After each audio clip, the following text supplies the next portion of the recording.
Exodus chapter 20, verse 16. Ito po ang sinasabi, Thou shalt not bear false witness against thy neighbor. Tayo po ay manalangin. Panginoon, tulungan niyo po kami na unawain ang talatang ito. Yung bigat at nais sabihin, Panginoon, ng iyong salita. Tulungan niyo po kami, Panginoon, na ugat dito, Panginoon, sa aming mga puso, magkaroon ng matinding pagkaunawa at malalim na konbiksyon sa aming pagsasagawa nito sa aming buhay. Dalayan ko po na i-unveil mo, buksan mo ang aming mga kaisipan, at kayo rin po ang siyang magbigay ng kahabagan sa amin upang ito po ay aming maunawaan ng tama. Kayo rin ang magbigay ng kahabagan sa iyong lingkod, Panginoon, upang maibahagi ko po ng tama ang interpretasyon, gayon din, Lord God, ang pagsasabuhay ng mga salitang ito. Thank you, Father God, sa iyo po lang mga kapulit na salamat sa pangalan ni Jesus. Amen. Okay. There was a movie before na ang title ay Liar, Liar. Sino nakapanood doon? Jim Carrey. It was a movie na isa siyang lawyer, tapos tatay siya, kaso lagi siyang nagbe-break ng promise. Lagi niyang hindi natutupad yung pangako niya sa kanyang anak. Tapos one time birthday ng anak niya, sabi nung wish ng anak niya, sana dumating yung time na hindi na makapagsinungaling si daddy. So lagi kasi siya nagsisinungaling sa anak niya eh. Dadating ako pero hindi ako darating. Hindi siya dumarating. Pupunta ako pero hindi siya pumupunta. Laging ganun. Lagi siyang nagbe-break. Tapos lawyer siya. So expect nyo, ang lawyer, isipin nyo lawyer, tapos ang wish ng anak niya, sana dumating yung time na hindi na magsinungaling si daddy. Ang twist ng movie, o yung catch ng movie, nag-grant yung wish ng anak niya. Dumating yung point na hindi makapagsinungaling si Jim Carrey. So every time na magsasalita siya, lagi niyang nasasabi yung tama. Okay? So isipin niyo kung lawyer ka, tapos hindi ka magsisinungaling. So, laging tuwing nag-hearing sila, lagi niya nasasabi yung tama. So, nagagalit ngayon yung client niya kasi hindi masabi yung mga defenses. Kasi yung nangyayari, imbis na ma-defend yung kanyang client, ay napupuking tuloy. Kasi yung client niya doon ay makikipaghiwalay sa asawa, so gusto niya makikipag-divorce. So, gusto niyang makakuha ng ano tawag doon? Yung kalahati nung kayamanan kasi mayaman yun ang pangasawa ng babae. So, gusto ng babae makakuha siya. Ang problema, nabubuko si Jim Carrey kasi yung sinasabi niya laging katotohanan. So, hindi ngayon makalusot yung kanyang client. So, nangyari sa bandang huli, parang hopeless siya.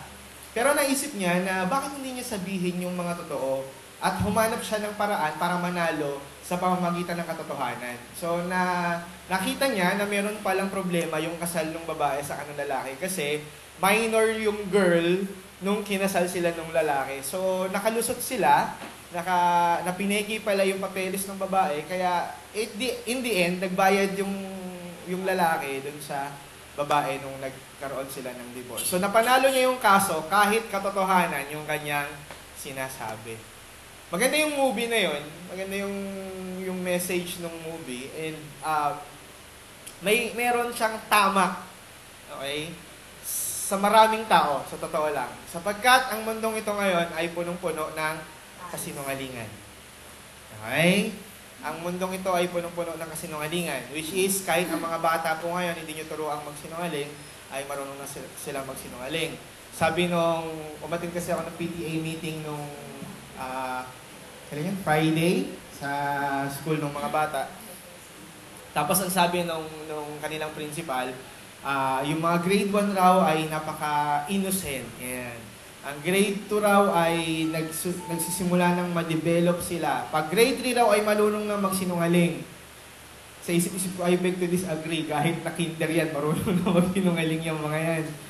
Hindi lang grade 3 ang marunong magsinungaling. I think as early as basta nakakaintindi na at marunong na lumusot yung mga bata. Sa amin niya sa bahay, ang lokohan namin tatlong mag-aama ay pag nagkaaganon, ang sabi ko sa kanila, ayan na naman yung palusot.com. Madalas sinasabihan ko yung dalawa, ayan na naman yung palusot.com. Kasi may pipilit at ipipilit para lang wag mukhang nagsinungaling. So, ang ibang term ay palusot. Okay, palusot. Okay, yung topic natin ngayon ay napaka-interesting kasi ito yung isa sa mga list na hindi pinapansin sa Ten Commandments. Alam niyo ba yun? Kung very big deal yung wag kang papatay, saka yung wag kang makikiapid, yung adultery. Big deal yung dalawang yan di ba? Tapos next to it, yung thou shall not steal. Okay? Ngayon, isa sa mga pinaka-list at hindi laging napapansin dito is you shall not have false witness against your neighbor. Okay? O yung wag kang sasaksi ng mali sa iyong kapwa. Mamaya ko i-explain sa inyo bakit ko binanggit yung wag kang magsisinungaling. Marami sa inyo na ang intindi sa Ten Commandments, ang nakalagay sa pangsyam ay huwag kang magsisinungaling. Tama po ba ako? Yan ang common na knowledge ng marami. Kahit sa mga Roman Catholics, ang iniisip nila, huwag kang magsisinungaling. Hindi yung thou shall not have a false witness. Bihira lang yung nakakaalam niya na yun yung meaning niyan. Marami kasi ang akala dyan ay thou shall not lie or tell a lie. Actually, sa ibang version kasi ng Bible, masyadong pinalambot yung message na yan. Lalo na sa ibang mga transliteration ng Bible. Yung the message nga po, ito yung kanyang version. Nakalagay, no lies about your neighbor. Di ba? Parang pinababaw siya. No lies about your neighbor. Parang iba yung naging message tuloy na gustong sabihin, hindi lang yung thou shall not give false witness, but you shall not lie. Dun sa God's word, ito naman po, never lie when you testify about your neighbor. Though, testimony pa rin yung sense, pero still lying yung kanilang nagiging sentro. Kaya, common knowledge ngayon ng mga tao is thou shall not lie. Okay? So, yun yung reason behind kung bakit yun yung naiisip ng marami. Pero mamaya, explain ko pa sa inyo yung mas malalim pang dahilan kung bakit hindi dapat nagsisinungaling ang tao. Pero gusto ko muna bigyan sa inyo ng background. Ano yung lalim o dahilan kung bakit binigay ito ng Panginoon sa Exodus chapter 20. Okay? Nung panahon na hindi pa buo yung katulad ng judiciary system na meron tayo ngayon, o yung justice system na meron tayo ngayon, yung korte na meron tayo ngayon, napaka-simple lang nun. Natatandaan ko pa nga nun, nung kami ay elementary, dito sa Pilipinas, ang paraan kung paano malalaman kung sino yung guilty, sino yung hindi, ay sa pamamagitan ng palakasan. Okay, ng katawan o ng determinasyon. Halimbawa, merong magnanakaw. Okay, merong dalawang pinagbibintangang magnanakaw. Para mapatunayan kung sino yung tunay na magnanakaw, ang gagawin, bibigyan silang dalawa ng mabigat na bato, okay? Papalubugin sila sa ilog, at ang maunang umahon, guilty. Hirap, no? Okay? Panahon yan nung 1500s, ganun yung kanilang mga pamamaraan. Panahon nila Lapu-Lapu. Okay? Meron pang isa. Okay, meron pang isa. Bibigyan silang dalawa ng sibat, at kung sino yung mas malayo, siya yung innocent. Okay. Pagsisibatin sila. Kung sino yung mas malayo yung mararating, siya yung innocent. Ang logic is, kapag ikaw ay inosente, mas matindi yung determinasyon mo. Pero hindi yun pwedeng sukatin doon. Kasi kung mas malakas yung katawan ng isa, talo na agad. Di ba? Talo na agad. So, hindi na agad malalaman kung ano yung tama. Okay? So, sa panahon ng Israel, okay, napakaganda nung ginawa ng Panginoon sa kanila na sinabi na, you shall not have false witness against your neighbor. Dahil yung kanilang mga neighboring countries, ito yung sistema ng kanilang pamamaraan ng pag-find ng fault. Okay? O paghanap kung sino may kasalanan. Una, isang witness lang, enough na. Isang tao na magsabi, ang taong yan, magnanakaw yan! So, isang witness lang ang magsabi, pwede nang maging valid yung accusation na yun. Okay? Tapos, mabibigay na agad yung verdict. The problem with the verdict, lagi, nung panahon nila, usually is capital punishment. Di ba pinakita ko sa inyo yung mga capital punishment? Ultimo, yung pagbastos sa magulang ay punishable by death. Okay? So kung meron lang magsasabi, halimbawa, yung batang yan, bastos yan sa kanyang magulang, dapat yun, papatayin na. Okay? Ngayon, ang justice system na ginawa ng Panginoon, pinakita niya na hindi dapat magbigay ng false witness. Paalaala yan sa mga Israelita. Why? Because in their time, sa atin kasi, we are innocent unless proven guilty. Sa kanila baliktad. You are guilty unless proven innocent. Nakikita niyo kung bakit? Di ba magbigay ka ng accusation, anong gagawin mo? I-defend mo yung sarili mo. Pag hindi mo na i-defend, guilty ka. Sa panahon natin, baliktad. Hindi. Ngayon, merong accusation, magkakaroon muna ng hearing o pagdinig sa dalawang partido. Okay? Pakikinggan yung accuser at pakikinggan yung defendant. At hanggat hindi nagkakaroon ng verdict, you are innocent. Pero, pansinin ninyo, anong nasa utak ng tao? Once na isang tao nabigyan ng accusation. Di ba? Guilty ka agad? Di ba? Yes or no? Yes. Bigyan ko kayo ng example, Anong pananaw nyo dun sa 3 senador na na-accuse ng pork barrel? Oh, how would you know? Di ba? How would you know? Una, wala tayong sapat na information. Diba? Puro ano yan, puro media yung nagsabi. Hindi ko sinasabing innocent sila, pero in our justice system, they should be innocent unless proven guilty. Tama? Pero lahat tayong, karamihan sa ating mga Pilipino, ano iniisip natin?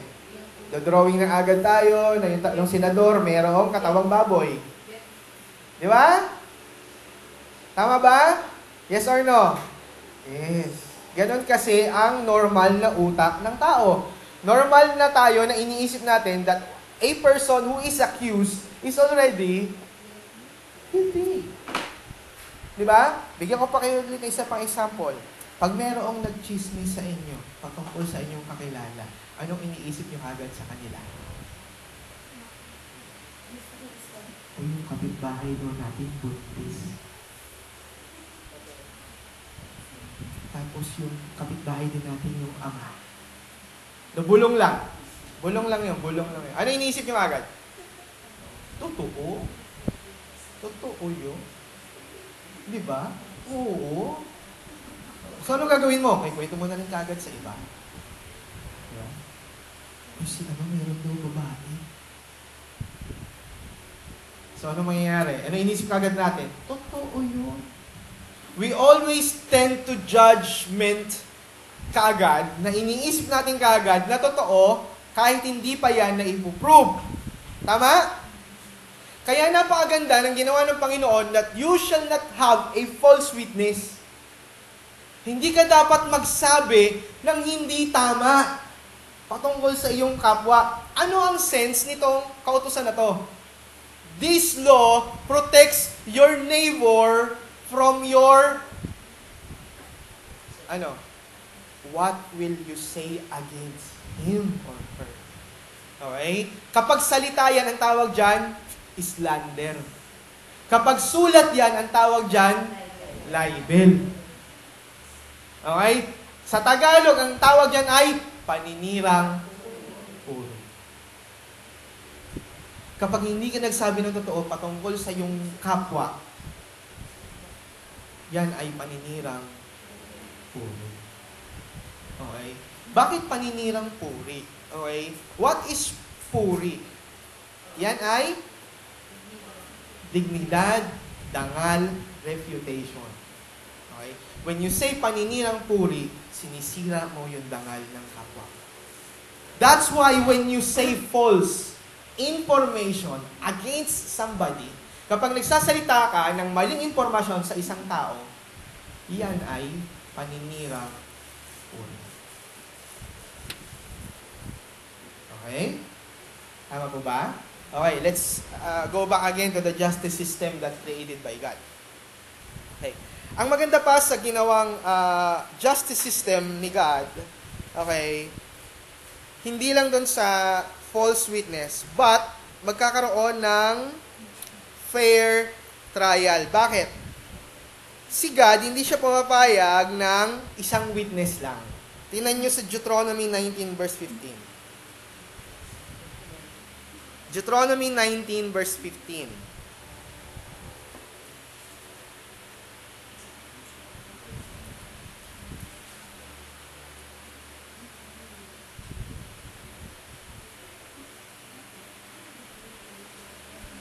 Ano sabi?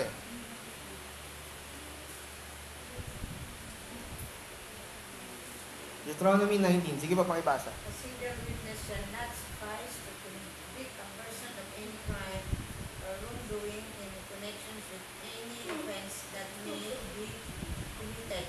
Only on the evidence of 2 or 3 witnesses shall the charge be sustained. Kita nyo yun? Hindi pa pwede na isang witness lang. Okay?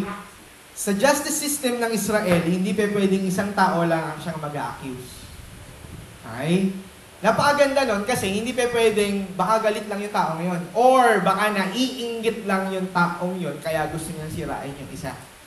Kaya kailangan ng 2 or 3 witnesses. Iyan ang dahilan kung bakit sa sa Matthew 18, kailangan ng 2 o 3 na na magsasabi ng witness patungkol doon sa isang member na nagkasala. Naalala niyo yun? Matthew 18? Kapag merong nagkasala, hindi pa pwedeng isang beses lang.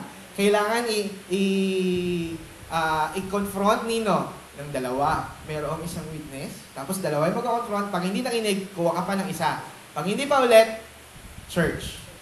Okay? Tapos saka doon ipapasok yung kung saan merong 2 o 3 na nagkakatipon, andoon ang presensya ng Panginoon. Ibig sabihin, God only honors 2 or 3 witnesses in judging a person. Hello? Nakuha niyo yung logic kung bakit ganon yung sinabi ng Matthew chapter 18? Doon ang galing yan. Okay? Doon ang galing yan. So, hindi pa pwede, bukod sa sinabi ni God, you shall not have a false witness. Ang ganda nun, nakakatakot yon kasi si God mismo, ibig sabihin, alam niya kung totoo o hindi yung witness na yon. Ngayon, kung false yung witness yon, mananagot yan kay God. Yun yung isang dapat makita doon. Pangalawa, yung protection niya na hindi pa pwedeng isa lang yung witness. There should be 2 or 3. Kaya napakaganda ng justice system ng Israel kasi protected sila. Pangatlo, ito yung pangatlo. Kung sino ang unang nakakita na witness dun sa tao, siya ang unang dapat bumato.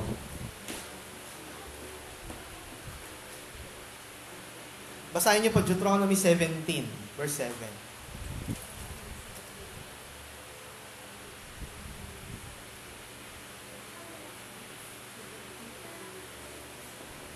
Ano sabi? 17:7. Pakibasa po.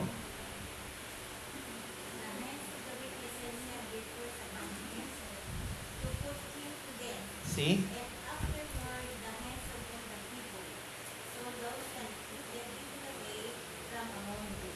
Kung sino yung nagpatotoo at nagsasabing totoo yung ginawa ng may kasalanan, siya ang unang babato. Have you remembered what Jesus said dun sa John chapter 8, dun sa babae na nahuli sa pagkakasala? Yes. Bakit yun ang pagkakasabi ni Christ? Oo. Ang sabi doon, una, di ba dapat una na nakakita? Okay? Pero binago ni Jesus yon. Kung sino sa inyo, yung walang kasalanan, maunang bumato. Technically, ako duda ko Technically, duda ko. Baka hindi naman sila talaga nakakita. Baka. Baka they are just accusing at gusto lang nilang mahuli talaga si Christ. Yun yung purpose kasi dun eh. Gusto lang nilang siluin si Christ. Gusto lang nila na sabihin na si Christ yung maunang bumato kasi siya yung iniisip nilang nagpapakilalang Panginoon. So since iniisip nila, ikaw may authority, una ka bumato. Alam niyo kung bakit? Kasi yung mauunang bumato, siya ang pinaka-responsible. Dahil sa Deuteronomy ulit, punta ulit tayo sa Deuteronomy 19, verse 18 to 19. Tingnan nyo yan. Exciting yung justice system eh. Nung binabasa ko nga ito, sabi ko, wow, ang tindi nung safeguarding ni God.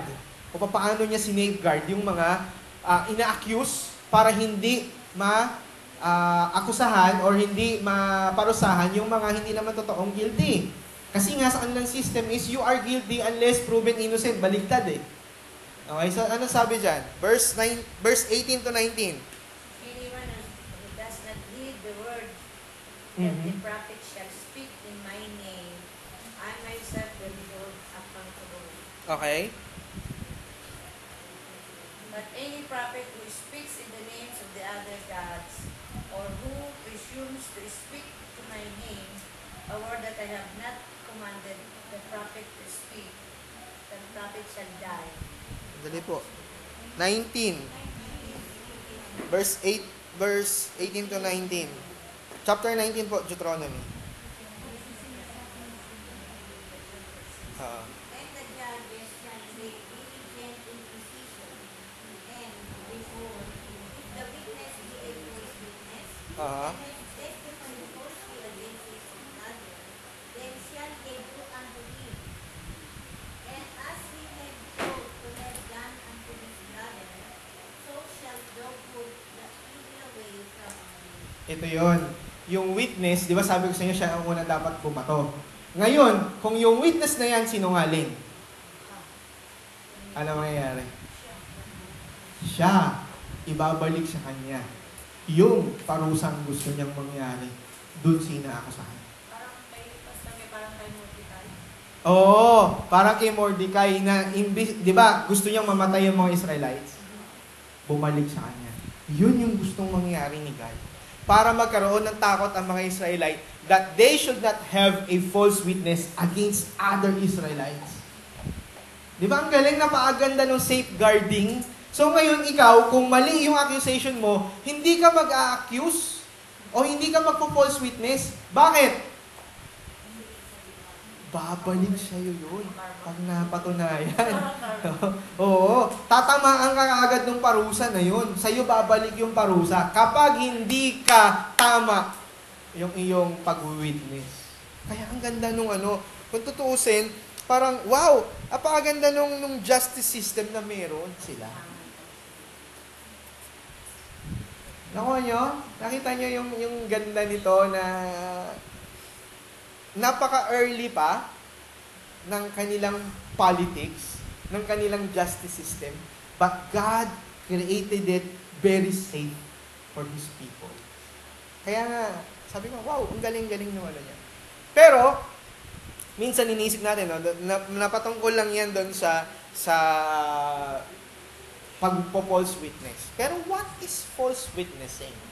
It is saying something that is not true against your brother or your neighbor. Tama? It is saying false against your brother or your neighbor. Actually, si Hosea, hindi niya ginamit yung word na shakar in Hebrew, na ang ibig sabihin ay false witnessing. But ang ginamit niyang word ay kakash, which is lying. Puntahan niyo yung Hosea chapter 4, verse 2. Hosea, yung una ng mga minor prophets, si Hosea.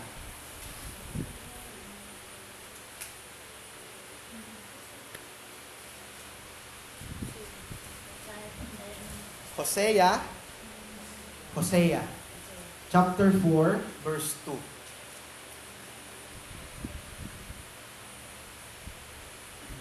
Swearing, lying, and murder, and stealing and adultery break out.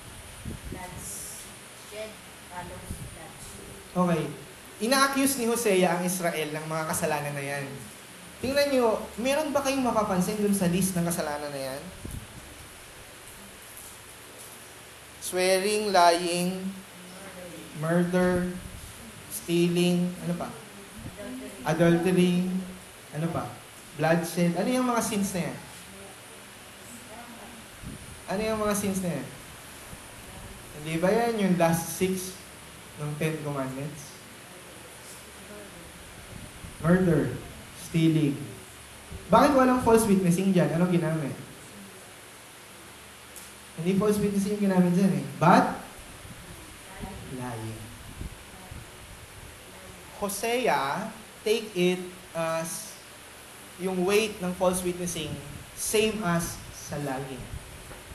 Hindi pagsasabi ng totoo. Ang false witnessing is not telling the truth about another person. Lying is not telling the truth. Wala lang person na pinatutungkulan but not telling the truth. Nakuha nyo? So technically, false witnessing and lying ay magkapatid. Okay? Kumbaga, kung bibigyan natin ng relasyon yung mga kasalanan, iisang dugo sila. They are not telling the truth. Lying. Convinced po ba?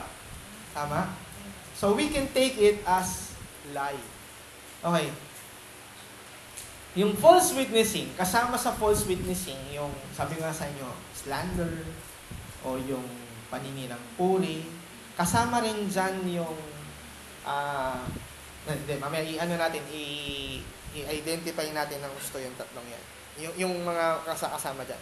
But in lying, okay, kung titingnan ninyo, actually sa thesaurus, pag titingnan niyo yung thesaurus about lying, napaka-broad nung mga synonyms ng lying. Okay?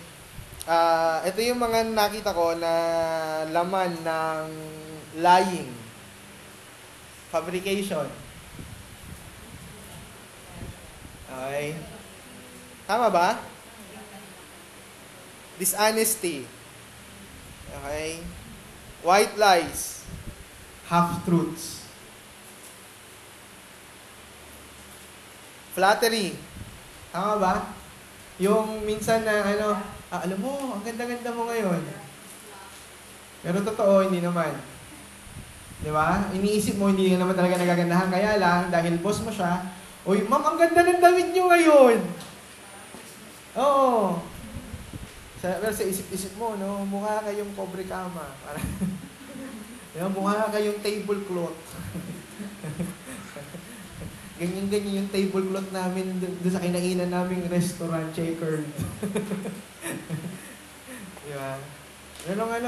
Bagay sa'yo yung buhok mo. Di ba? Mukha kang ewan. Diba? Sa isip-isip mo ganun siya. Di ba? Kasama sa lying yung flattery. Kasama sa lying yung pagtatahi ng kwento. Kasama sa lying yung pagbibuild up. Uy, ang galing-galing mo kanina. Pero ayaw mo lang siyang masaktan. Pero nakakahiya yung ginawa mo. Di ba? Ayaw nyo lang masaktan, kaya pupurihin nyo. Mas maganda siguro huwag nyo na lang purihin or tahimik na lang. Di ba? Kaysa nagsisinungaling kayo. Di ba? Or you can say it na hindi siya masasaktan, pero nagsasabi kayo na totoo. Alam mo, di ba, meron pa naman next time. Okay lang yan. Meron pa namang next time. Hindi yung sabihin, alam mo, galing-galing mo, di ko alam ba't di ka pinili ng judges. Di ba? Napakasinungaling natin. Pinipilit nating wag saktan yung kalooban. Pero sa totoo lang, mas niloloko lang natin, mas pinoprolong lang natin yung agony. Okay? Kalat na kalat yan. Rampant yan sa buong mundo. Okay? In our world, lalo na, ako, ngayon, sa sales promo, tawan-tawa talaga ako. Every time na nakakita ko ng mga sales promo, lies are all around. Okay? Kaya nga nagkaroon ng rules ngayon na ang DTI na hindi mo pa pwedeng gamitin yung mga superlative na mga words in promoting your promos. Halimbawa, Acer, the best computer in the world. Hindi pwedeng gamitin yun. Pwede mong gamitin, halimbawa, Iconia Tab, Acer's best computer. Ibig sabihin, the best yan sa kumpanya nyo. Huwag mo sasabihin sa buong mundo. Hindi pwede. Okay? Kasi hindi yan totoo. Dahil halimbawa, si GMA, sinasabi niya siya si number 1. Si ABS, sinasabi niya, siya rin si number 1. Di ba? Walang pwedeng pero merong mga disclaimer yan. Sasabihin lang nila, GMA, number 1 sa Mega Manila. Okay, ganon. Tapos sasabihin ni ABS, kami number 1 kami, sabi ng AC Nielsen. Ngayon, ganun na. Hindi nila pwedeng sabihin, kami ang number 1. Wala kayong, mayayari sila sa ad board. Okay? Kaya nagkaroon ng ganung rules. Kasi ang mundong ito ay puro pandaraya at puro pagsisinungaling. Di ba? Makakita kayo ng mga babae ngayon na ubod ganda. Bakit? Thank you, Doc. Di ba? Thank you, Doc, na ang tangos ng ilong, di ba? Yung pala ay bellified. Bellified. Meron ng word ngayon, bellified. Ano ibig sabihin? Gawa ni Bello. Kaya bellified. Yan na yan. Pangit kung kalayan kasi kalayanite. Hindi magandang pakinggan. Bellified, parang napaganda nila. Okay, so ang violation ng 9th commandment is not telling the truth. Okay? Kaya nga si James, napaka-particular niya talaga dyan, no? Kung babasahin niyo James chapter 3 verse 6, pakibasa niyo po, James chapter 3 verse 6, napaka-tahasan, derechahan, yung kanyang paalaala sa paggamit ng ating dila. Ang dila ang pinakaswerteng parte ng ating katawan. Kasi andyan ang sarap. Tama ba? Siya yung nakakatikim ng sarap di ba? Kasi pagkakain kayo, di ba? Ang sarap naman. Di ba? Kaya nga kapag sinabi niyo ang sarap ng hangin, parang mali di ba? Ang sarap ng hangin. Ang sarap ng tubig dito, lamig. Parang mali di ba? Parang kapag sinabi mo masarap, patungkol yan sa panlasa Bakit daw? Anong sabi ng James 3 verse 6?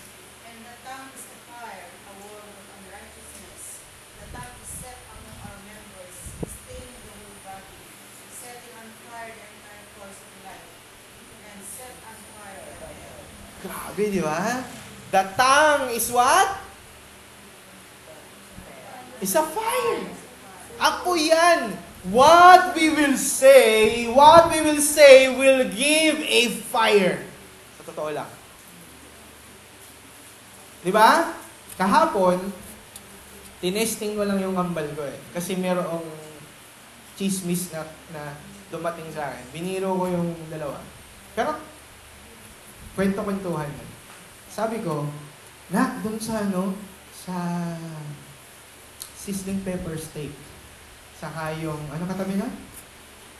Teriyaki boy. Sabi nung manager nila na nagpupunta ng DTI, may multo daw. Tapos sabi ko, 2 beses yan na merong nakakita dyan, merong batang lumusot dun sa 2 restaurant. Nagbalikan. Lumusot.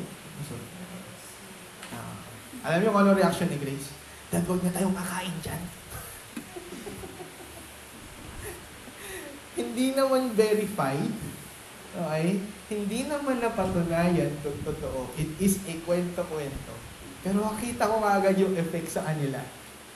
Okay? Nakita ko agad na Tapos niluloko pa naman namin ni Sister Beck. Dyan pa naman tayo kakain mamaya. Ayaw na. Okay? Alam niyo yung effect ng isang kwento? Ng isang bagay na kahit nakasinungalingan ng isang bagay, alam niyo yung magiging effect niyan? Di ba? Hindi nyo ba napansin, ito no 80s kumalat ito. Nasa Balete Drive, merong babae nagpapakita. Alam niyo kung ano naging effect nun? Maraming ayaw dumaan sa Balete Drive.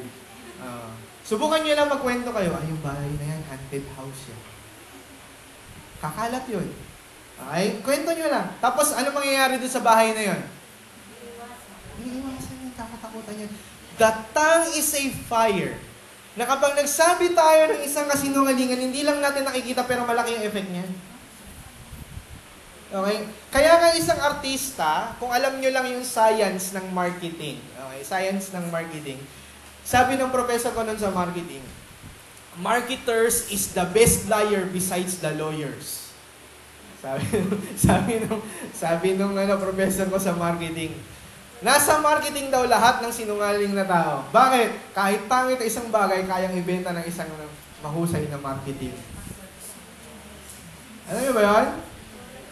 Totoo yan. Tawa nga kami ng tawa kasi meron kaming subject ng marketing kasi management graduate ko ako. So, ilang subject ko, marketing talaga. Tinuruan kami paano magbola. Okay. Paano magbenta. Okay. Paano namin ibebenta isang bagay. Meron kaming mga case study. Halimbawa, slope. Slope yan. Tapos ibebenta mo siya, yung lugar nila puro slope. Sabi ng teacher ko sa akin, o ikaw, Mr. Cruz, paano mo ibebenta yan as realtor? Halimbawa, realtor ka. Puro ano yan, puro bako-bakong ganyan. Okay, so, kami nun, nakakurbata kami, naka-long sleeves kami, tapos sasabihin namin, ipe-present namin sa kanila. So, nag-present kami nun. May drawing pa ako sa Manila paper na puro slope siya. Tapos sabi ko sa kanila, napakaganda po nito, nagagawin yung bahay. Sabi nung teacher ko, paano naman naging magandang bahay? Ang daming bako-bako. Sabi ko, saan mo kayo nakakita ng bahay na meron mong ganyang klaseng design? Sabi ko, pwede kayo maglagay ng grotto sa loob ng bahay. Tawanan yung mga classmate ko. Pero sabi ng professor ko, pwede kang maging realtor. Ganun sa akin. Sabi nga ganun sa akin. Kasi ipipilit mong ilusot yung isang bagay na isang magandang karakteristik ng isang marketing student dapat. Kailangan maipakita mo, maibenta mo ng maganda ang isang bagay. Sabi nga rin ng isang principle ng marketing, it's all about packaging. Sa products, it's all about packaging. Pag maganda packaging nyo, wow, ang ganda, benta yan, di ba? Ang benta-benta niyan. Kaya kung mapapansin niyo, meron ba kayong makikitang pansit canton na nakalagay lang pansit canton? Anong gagawin? Diba ang ganda nung packaging yan? Iba-iba ang kulay niyan. Kapag hot, anong kulay? Red, na medyo may pagka-dilaw-dilaw, medyo maitim ng dating, di ba? Pagkalamansi, green. Bakit? May perception na kayo kagad eh. Di ba? Kapag seafood, blue. Kasi dagat. Hindi nyo ba napapansin yun na meron kayong agad perception? Di ba? Merong effect kagad yan sa inyo. Okay? It's all about marketing. Sa realty naman, it's all about location. Location. Kaya nga, wala kayong makikitang nagbebenta ng lupa na sasabihin, yung lugar ho namin ay binabaha. Di ba? Ano sasabihin nyo? Ay, 20 minutes from SM. Di ba? Lagi nyo ilalagay yun. Di ba? Along the highway. Malapit po kami sa eskwelahan. It's all about marketing. Kahit na ang pangit-pangit ng lugar nyo, pipilit nyong bulahin yung tao. Okay? Another thing. Sa artista, it's all about packaging din. Okay? Si Ann Curtis, nakakadalawang concert na.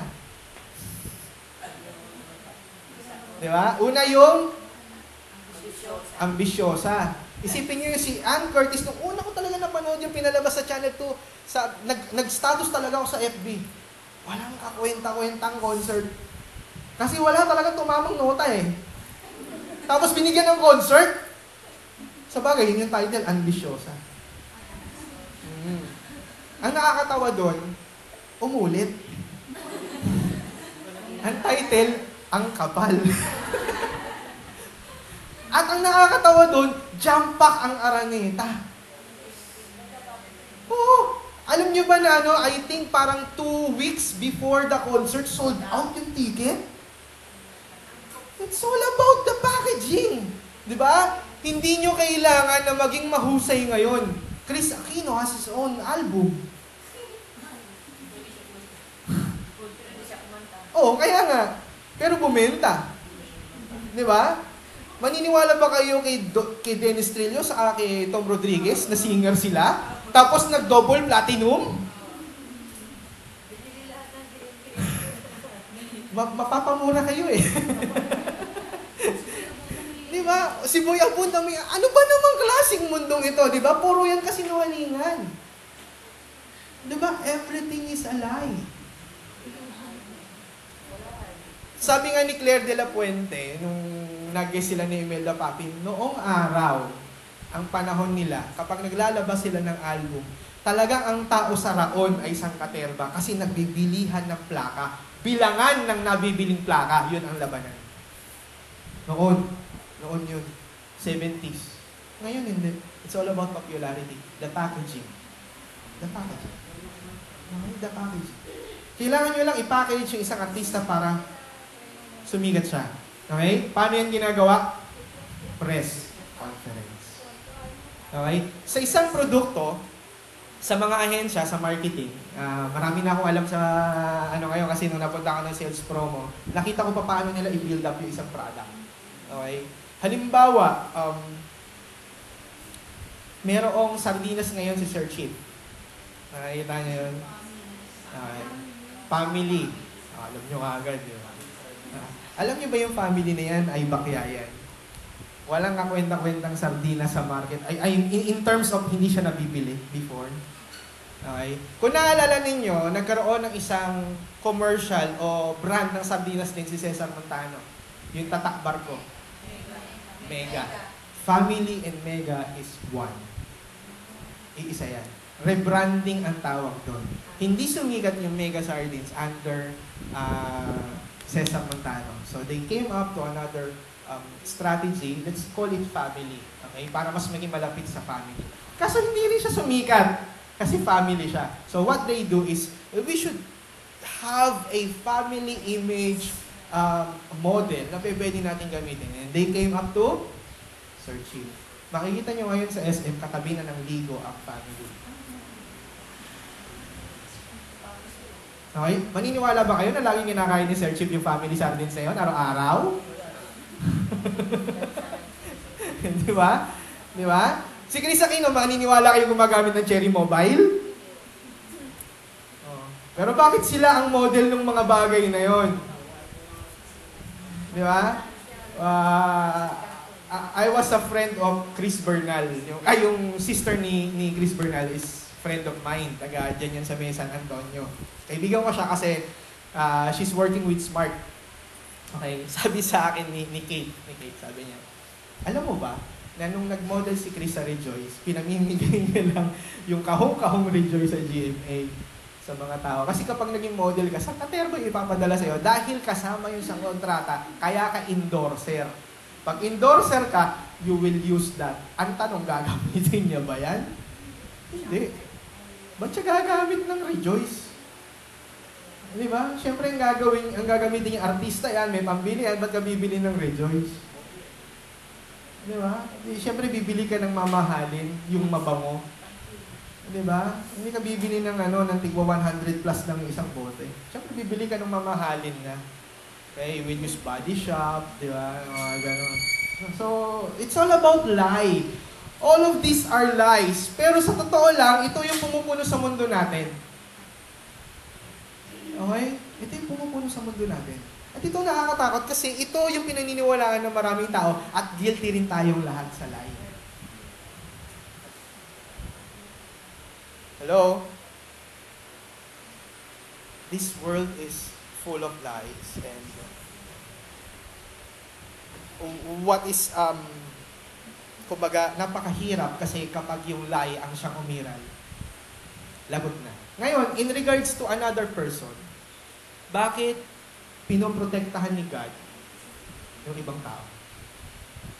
Bakit ayaw niya na magsabi ka ng lie sa ibang tao? Sa tingin niyo?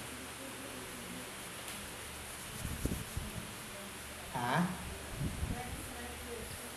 So, lagi yan mag-uugat, balikan nyo yung sinabi ni Christ.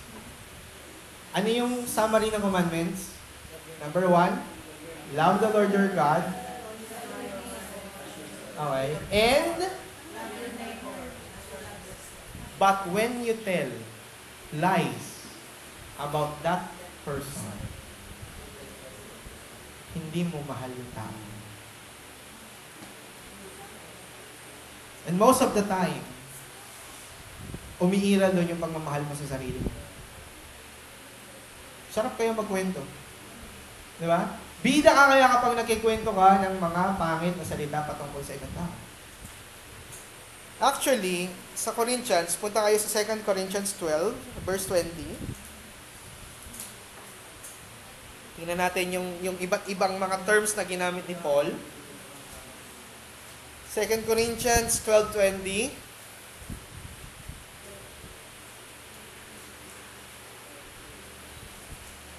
Second 2 Corinthians 12:20. Sige pa, pakibasa. 12:20. For I fear lest when I come I shall not find you such as I would, and that I shall be found unto you such as you would not. Lest there be debates, envyings, wraths, strifes, backslidings, whisperings, swearings, and rumors. See? Hindi ba patungkol sa dila lahat yan? Karamihan dyan? Di ba? Andyan yung gossip, slander, backbiting or quarreling. Di ba? Ito pa, Galatians 5:19-20. Galatians 5.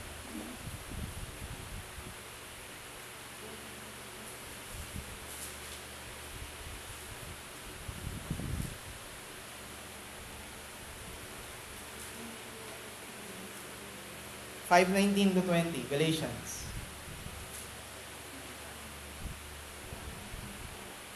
Ano ba sabi?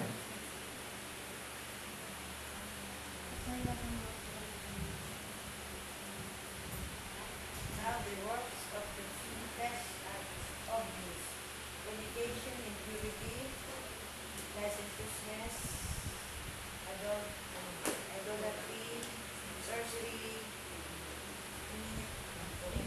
enmities, strife, jealousy, anger, quarrels, dissensions, factions, envy, drunkenness, carousing, and things like this. I am warning you, as I warned you before, those who do such things will not inherit the kingdom of God. Grabe. Lalo yung word, pinasok niyan yung dissension. Pagtatahi ng kwento. Pagtatahi ng kwento. Okay. So, kapag gawa ka ng kwento-kwento, okay, hindi totoo, about other person, sagot ka. Ephesians chapter 4. Ephesians 4:31. Merong pinapaalis si Paul. Ephesians 4 verse 31. Let all bitterness and wrath and anger and clamor and evil speaking be put away from you with all malice. Evil speaking and malice. Evil speaking. Therefore, pansinin niyo mga kapatid, itong tinutukoy nating kasalanan is all about words. Di ba? Sinful saying of untruthful words. Kapag nagsasalita tayo ng mga salitang mali. Okay? Mga salitang mali sa ating kapwa. Napaka-importante na iwaksiyan. Bakit? Ano ang sinisira nito? Tingnan niyo yung Proverbs chapter 22 verse 1.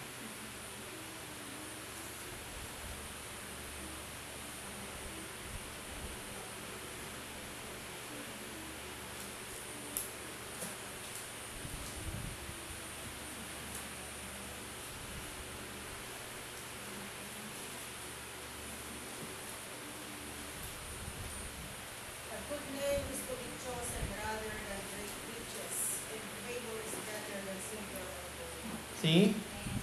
Di ba? Ano sinisira natin when we are telling lies about another person? Good name. Sinisira yung good name. Di ba? Hindi nyo ba napapansin na yung isang tao na nasira yung pangalan, ano nangyayari sa kanya? Di ba madalas lagi na lang nakayuko yan? Hindi makatingin, hindi makaharap ng mukhaan. Why? Sira na yung pangalan niya eh. At hindi lahat ng sira ang pangalan, totoo. Di ba? May mga taong sira ang pangalan, hindi talaga toong may kagagawan sila ron. Yung iba sa kanila, sinira lang. Dahil sa lie. Anong number 1 suspect ng paninira? Tang. Ano yung medium? Ano yung ginagawa ng marami? Tawag natin sa Tagalog? Chismis. Bakit chismis? Kahapon nga pinag-usapan namin ni Sister Beck yan eh. Kapag ang isang bagay, totoo, hindi chismis yon. Okay. Alin ang chismis? Yung hindi totoo. Kaya lang, pag nag-chismis kayo, ang tanong, totoo ba lahat? Hindi nyo naman alam yung information eh. Di ba? Hindi nyo alam yung information. Kaya sa totoo lang, chismis is what? Yan. Bakit? Hindi nyo alam yung lahat ng detalye. Di ba? Halimbawa, kapag sinabi nyo, ang chismis po ay pagkikwento o pagkikwentuhan sa buhay ng may buhay. Eh bakit natin pinag-uusapan si Jose Rizal? Bakit natin pinag-uusapan ng mga biographies? Ba't natin pinag-uusapan sila Paul, sila Peter? Kung ang kasalanan talaga ay pag-uusap sa buhay ng may buhay, huwag natin sila pag-usapan. Buhay ng may buhay yun eh. Bakit nagiging masama ang isang pag-uusap ng buhay ng may buhay? Wala naman tayong information. Hindi yan makakatulong sa inyo at yan ay nakakasira ng dignidad ng ibang tao. Yun yung chismis. Pag pinag-usapan ba natin si Jose Rizal, sinisiraan ba natin yung kanyang dignity? Hindi. Pag pinag-uusapan ba natin yung mga Bible stories, sinisira ba natin sila? Hindi. Diba? Kailan nagiging chismis sa isang bagay kapag yan ay nauuwi sa paninira ng reputation ng isang tao? Wala kayong sapat na information, tapos nasisira natin yung dignity ng isang tao.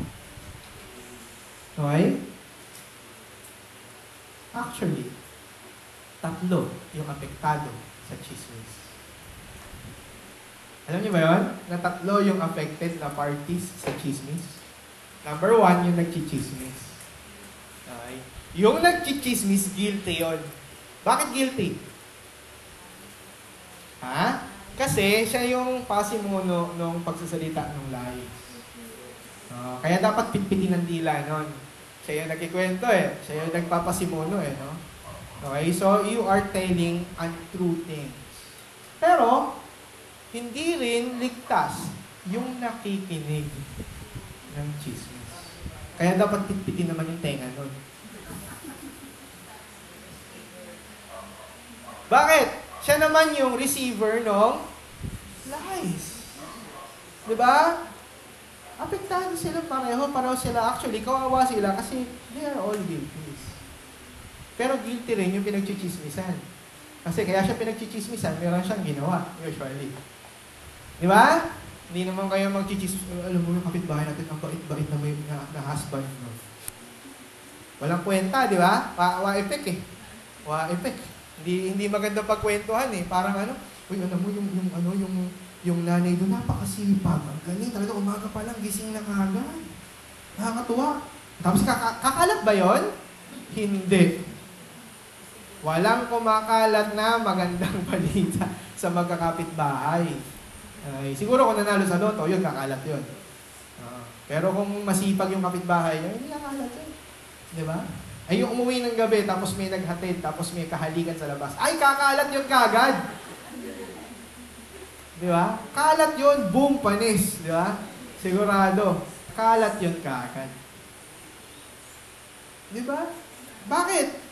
Kasi mas magandang pagchismisan yun. Naalala ko nung yung nasibak na chairman ng MRT. Ano ba yung pangalan? Ha? Bitangkol, si Bitangkol. Si Bitangkol.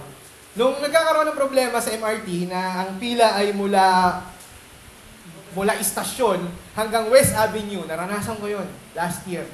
Okay, hanggang West Ave. Mula taas hanggang West Ave, pag anong paikot sa may, ano yung Delta? Ay, hindi. Ano yung cheddar doon?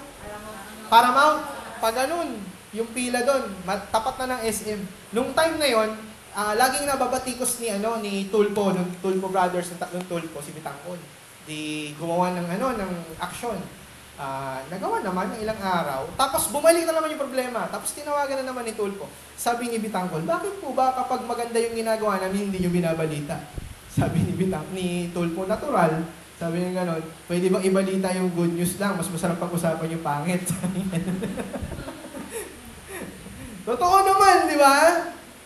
Walang balita sa maganda eh. Walang balita sa maganda. Pansinin niyo, manood kayo ng balita, ilan lang yung good news. Di ba? Karamihan ng balita, sa balita, bad news. Di ba? Nagpatayan, na rape, na baha, na kuryente. Di ba bigla na naman sisingit na, kung may bad news, may good news. Ilan lang yun? Isa lang yun. Sa loob ng isang oras at kalahating balita, isa lang dun yung good news. Di ba? Minsan ang good news pa, pagkain. Masarap ng pagkain na ito. Natikman namin. Di ba? Wala kakwenta-kwenta nga eh. Sa totoo lang, our news is all bad news. Why? Because bad news ay mas masarap pag-usapan. Kaya nga ang chismis, masarap pag-usapan. Hello? Kaya nga sabi siya tatlo yung guilty rin sa chismis. Hindi lang yung may kasalanan, but yung nagkwento at yung pinagkwentuhan. Ngayon, pastor, ano ngayon ang niyan? Ano ngayon yung kabaligtaran niya? Ba't pinag-uusapan natin tong lie? Okay? If we are talking about lies, ano ang kailangan natin gawin? Ang kailangan natin gawin ay pag-usapan o sabihin ang totoo. Okay? Because Jesus is truth. God is a God of truth. Ayaw man nating aminin, but ito ang prinsipyo na dapat umiiral sa atin. Okay? Let God be true, though everyone were a liar.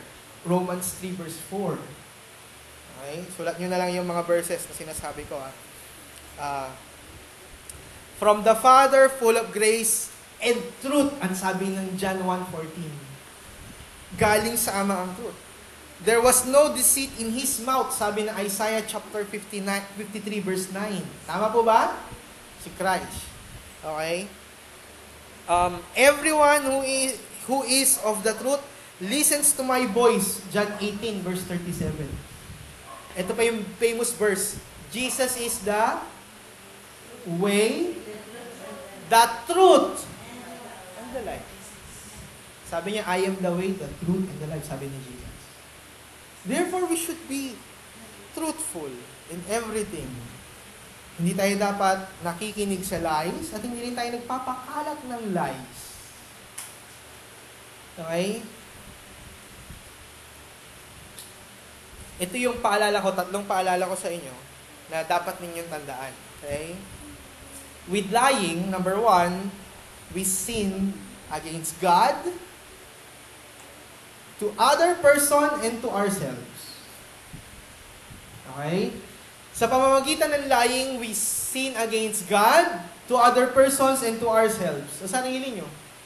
Nakakasala rin kayo sa sarili nyo. Why? Umiiral usually pride. Bakit kayo nagkikwento ng ibang bagay patungkol sa ibang tao? Kasi iniisip niyo mas magaling kayo sa kanila. Tama ba? Bakit kayo magchichismis sa iba para sirain sila? Kasi iniisip mo mas magaling ka. Kaya nga yung mga chinichismis, laging ang usapan niya. Bakit ba yung baho ng may baho yung pinag-uusapan niyo? May mga sarili na naman kayong mga baho. Ay, yung ganun mga kwentuhan ng mga chismosa, di ba? Puro baho yung pinag-uusapan. Yung word nila. Diba? Kasi you are thinking about you are better with the other person. So you're sinning with God, with the other person, and to yourself. Okay? With lying, we are slowly destroying other person's reputation. And even our reputation. Tama? Hindi lang yung reputation ng ibang tao, but ng ibang tao. With lying, we are slowly destroying other person's reputation and even our own reputation. sinisira natin sila, nasisira rin ho tayo. Pangatlo, with lying, we deceive ourselves that there would be no consequence. Dinadaya natin ang ating mga sarili na iniisip ninyo na walang magiging bunga yung ating sinasabing isinungaling. Naalala niyo po ba si Ananias at si Sapphira? Oo. Sapphira namatay. Bakit ano ba issue ni Sapphira? Naalala ko yung isang pastor na nag-preach nun. Kaya daw namatay si Ananias sa si Sapphira, hindi raw kasi nag-tithes. Bakit? Bakit sila namatay?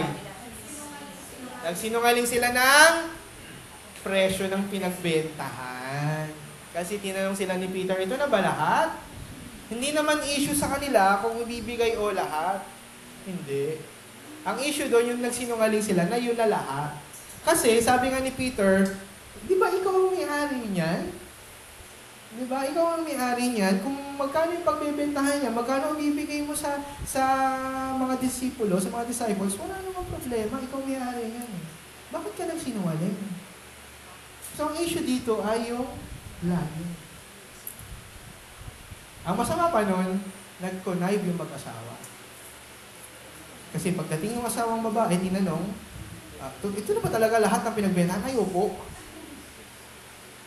Sabi, hindi pa naililibing yung asawa mo. Ikaw na susunod. Patay din si Sapphira. Okay? So, yun yung tatlo na paalala. Pero, ano yung application natin? What would be our application? Our application is 2. Do not lie.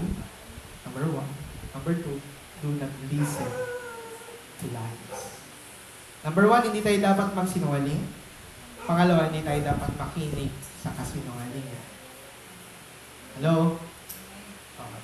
So, I hope na ang mga bagay na po ito ay makatulong sa ating pamumuhay Kristiyano. I hope na ang kasinungalingan ay hindi umiral sa ating buhay. Huwag niyong hayaan na manira ng reputation ng ibang tao. Okay? Hindi masamang pumuri ng iba, basta totoo.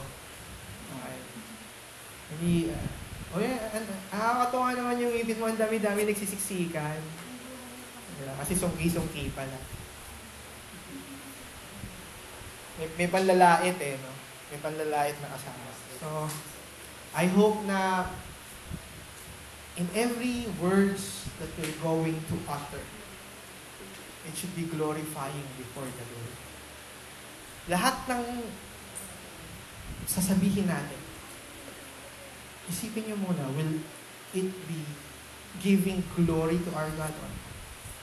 Okay po? So don't tell lies and don't listen to lies. Okay? Kasi nga, yan po ay kasalanan sa harapan ng Diyos, ng ating kapwa at ng ating sarili. Pangalawa, sinisira natin unti-unti yung ating kapwa at yung ating sarili. At pangatlo, dinadaya lang natin yung sarili natin, akala natin walang effect o walang consequence. Okay po? Tayo po tayong lahat. Tayo po ay manalangin.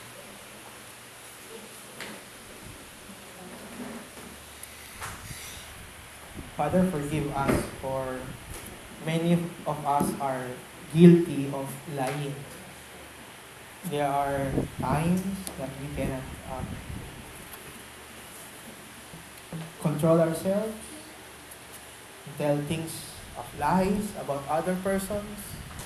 Kahit sa aming sarili, Lord, minsan binibuild up namin yung sarili namin para gumanda yung aming reputation. Hindi namin alam na ang mga bagay na ito ay panandalian at kasinungalingan lamang.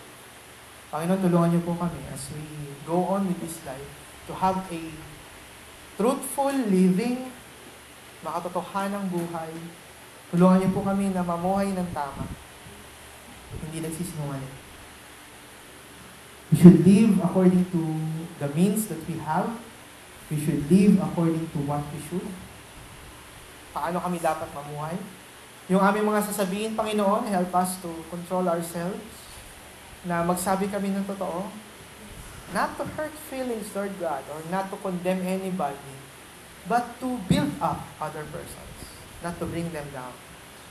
Help us to give true hopes, not false hopes, to other people. And help us also, Lord God, to use this tongue of ours na makabuluhan. Huwag mong pabayaan na maging apoy ito katulad ng binabanggit ni Santiago na sumisira ng maraming buhay, Panginoon. Tulungan niyo po kami na aming mga dila ay magamit ng tama at kalugod-lugod sa iyong harapan. So, Father God, to you all the glory and honor and praise. In Jesus' name we pray. Amen.